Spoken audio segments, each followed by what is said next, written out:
अगर नेपाल का और बांग्लादेश का जेनजी सड़कों पे उतर के अपने देश की सरकारों को बदल सकता है, तो हमारे देश का जेनजी पेपर लीक करने वाले मंत्रियों को जेल नहीं भेज सकता। सीधे आरोप लगाइए, जो इस खेल के अंदर शामिल है उनको जेल में भेजिए, सड़कों पे उतरिए, आंदोलन कीजिए और इस घिनौने खेल को बंद कीजिए। हमारे देश के एक बहुत बड़े नेता ने कहा था, जरूरत पड़ी तो झोला उठा के चल दूंगा। मैं और आप तो झोला उठा के नहीं जाएंगे ना। हमारे बीवी बच्चे तो इसी देश में रहते हैं, हम तो इसी देश की पैदाइश हैं, हम तो इसी देश की मिट्टी के हैं, हम तो इसी देश के हैं। हमें तो इसी देश में रहना है, तो बचाना तो इस देश को हमें और आपको ही पड़ेगा। मेरी बात को बड़े ध्यान से सुनना और गौर करना। नीट का पेपर लीक हुआ है। हर बार की तरह इस बार भी जांच सीबीआई को सौंप दी गई है। हर बार की तरह इस बार भी सीबीआई ने 10-15 लोगों को गिरफ्तार कर लिया है। हर बार की तरह इस बार भी 3-4 महीने में ये सारे छूट जाएंगे, इनको बेल मिल जाएगी। और हर बार की तरह इस बार भी ये सारे छूटे हुए बदमाश फिर से अगले साल के नीट के पेपर को लीक करने की तैयारी शुरू कर देंगे। मैं आप सब लोगों से पूछना चाहता हूं, थक नहीं गए ये सब सुन सुन के? बड़ी घिसी पिटी सी स्क्रिप्ट है, बड़ी घिसी पिटी सी स्टोरी है। सीबीआई पे भरोसा बचा है क्या? सीबीआई कुछ करेगी? 2017 में पेपर लीक हुए, सीबीआई को जांच सौंप दी गई, आज तक सीबीआई ने कुछ किया? फिर 2021 में पेपर लीक हुए, सीबीआई को जांच सौंप दी गई, आज तक सीबीआई ने कुछ किया? फिर 2024 में पेपर लीक हुए, जांच सीबीआई को सौंप दी गई, सीबीआई ने कुछ किया? फिर 2026 में अब पेपर लीक हुए, जांच फिर से सीबीआई को सौंप दी गई। आपको लगता है सीबीआई कुछ करेगी इस बार भी? और 2024 में तो हद ही हो गई। 2024 के जो मास्टरमाइंड थे उनको सीबीआई ने गिरफ्तार किया। कानून के मुताबिक गिरफ्तारी के 90 दिन के अंदर चार्जशीट फाइल होनी होती है, नहीं तो आदमी को ऑटोमेटिक बेल मिल जाती है। सीबीआई ने सो कॉल्ड मास्टरमाइंड को गिरफ्तार किया और 90 दिन में सीबीआई ने चार्जशीट फाइल नहीं की और उसको ऑटोमेटिक बेल मिल गई। क्यों? आपको लगता है कि सीबीआई ने इसलिए चार्जशीट फाइल नहीं की क्योंकि सीबीआई इनएफिशिएंट है? ना, सीबीआई इनएफिशिएंट नहीं है। सीबीआई में बड़े अच्छे अच्छे अफसर हैं, क्योंकि सीबीआई उन्हीं लोगों को रिपोर्ट करती है जो इस देश में पेपर लीक करवा रहे हैं। सीबीआई किसी को सजा दिलवा ही नहीं सकती। एक बार इस सारे देश की भी बात करते हैं।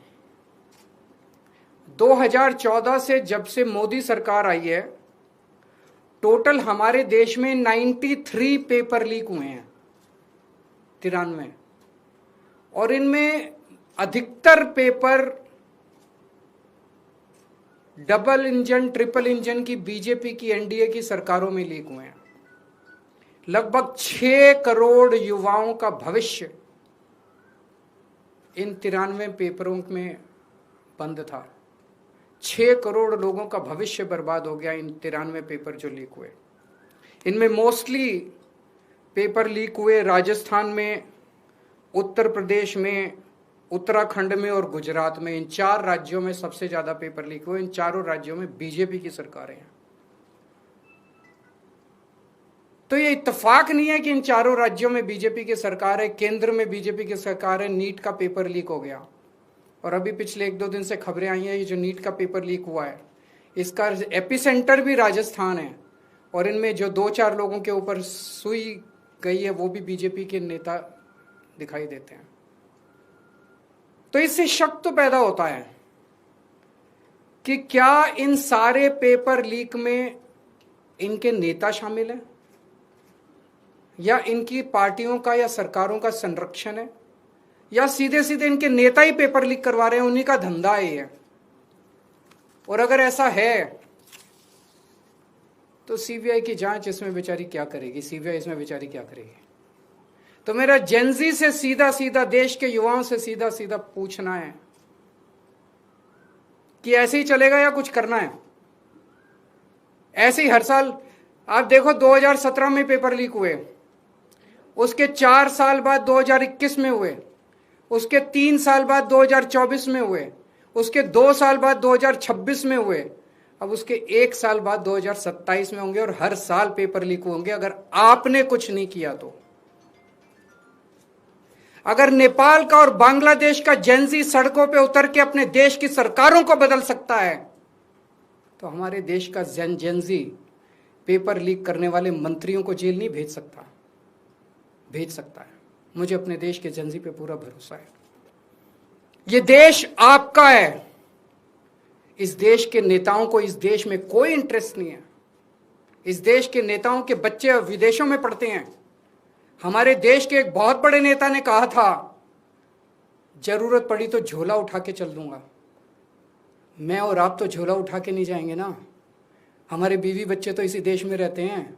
हम तो इसी देश की पैदाइश हैं, हम तो इसी देश की मिट्टी के हैं, हम तो इसी देश के हैं।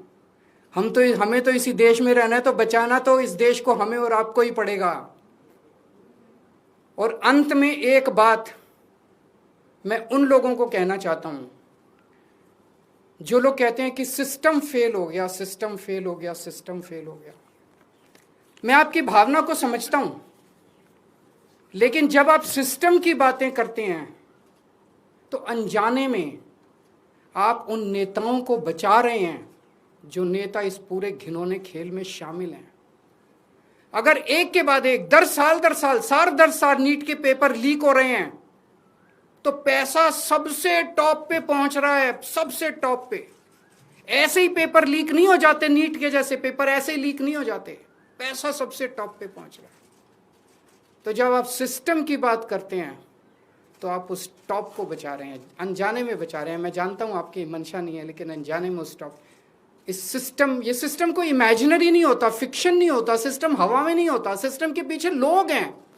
सीधे आरोप लगाइए जो इस खेल के अंदर शामिल है, उनको जेल में भेजिए, सड़कों पे उतरिए, आंदोलन कीजिए और इस घिनौने खेल को बंद कीजिए।